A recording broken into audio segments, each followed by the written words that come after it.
¿Qué tal, gente? ¿Cómo les va? Bueno, espero que bien. Video que calculo que va a ser cortito, va a ser a modo short, dado que, bueno, tengo pendiente charlitas con ustedes, mostrando herramientas y demás. Vengo comprando genéricas, algunas no tanto. Por ejemplo, el otro día en Easy, vieron que hice el siciliano por Easy. Bueno, compré algunas cosas de Robust, algunas cosas de Stanley.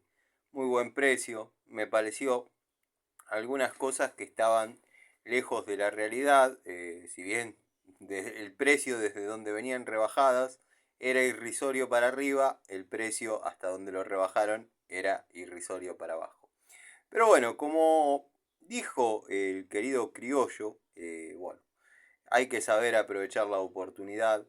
Y si es así, creo que lo dije en el video, no se caracteriza por barato. Yo creo que todas las personas que sostienen esa teoría, que Easy es económico, Easy no es económico. Easy tiene la particularidad que si uno tiene que salir a cubrir una urgencia un domingo a las 8 de la noche, es muy probable conseguir ahí lo que uno necesita. Es como las construcciones esas steel que se creen que es barata, no. Yo hablé con arquitectos, bueno, ya conocen esa historia, que eran dueños o son dueños, ya no tengo contacto, ya conocen esa historia, de, bueno, la empresita Ecovip.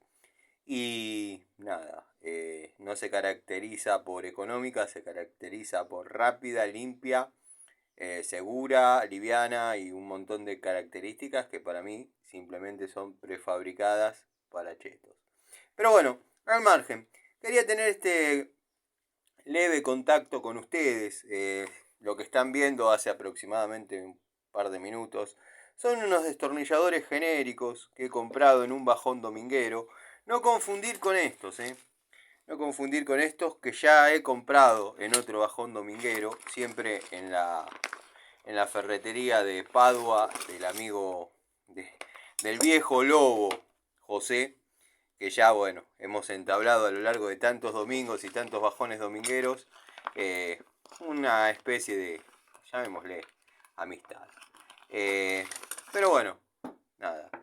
Conseguí estos destornilladores genéricos que no estoy viendo uno para mostrar a cuál me hacen acordar o cuál quería emular. Vieron que hay una época de la vida donde uno quiere volver como a las raíces. Acá encontré, bueno, estos destornilladores década del 90, principios de década del 90, fueron el primer elenco que yo tuve, que después obviamente fui comprando y fui reponiendo hasta tener por ahí algún blister, algún packaging sin usar. Vienen 7 destornilladores. Después, en la charlita, cuando describa las herramientas, por ejemplo, a lo largo de estos días me he ido comprando puntas, un juego de puntas mixtas, que vienen cortas y largas. Porque bueno, todo eso los mecánicos tenemos tubos.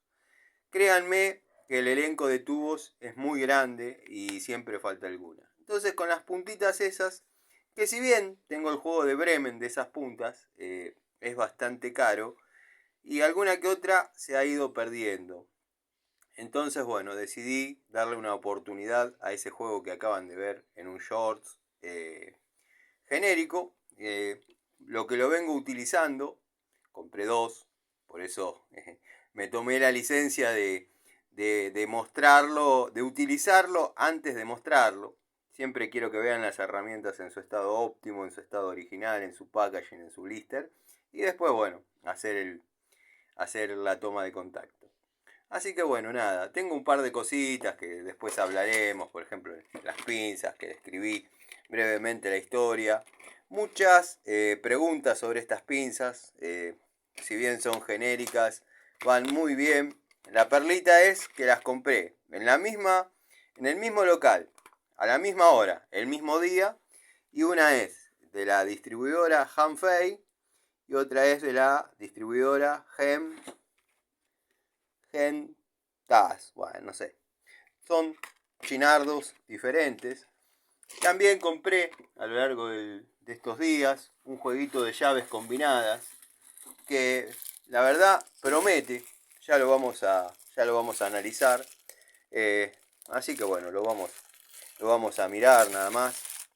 Yo siempre tiro short, tiro compuesta y después en la charlita las describimos un poquito mejor y obviamente se catapulta a la toma de contacto. Así que nada, quería hacer ese contacto como para que sepan que uno sigue en acción, sigue en actividad. Si bien no hace mucho que no charlamos, pero para poner un poquito a punto el canal, quiero que sepan que yo al menos lo que lo voy a hablar por mí. Si para los shorts utilizo la música de MHC Tools, no es por admiración ni cariño, sino simplemente para delirarlo. No quiere decir que el criollo haga lo mismo ni que Gregorio haga lo mismo. Yo les hablo de mi caso particular, simplemente para delirarlo y listo. Saludos, gente.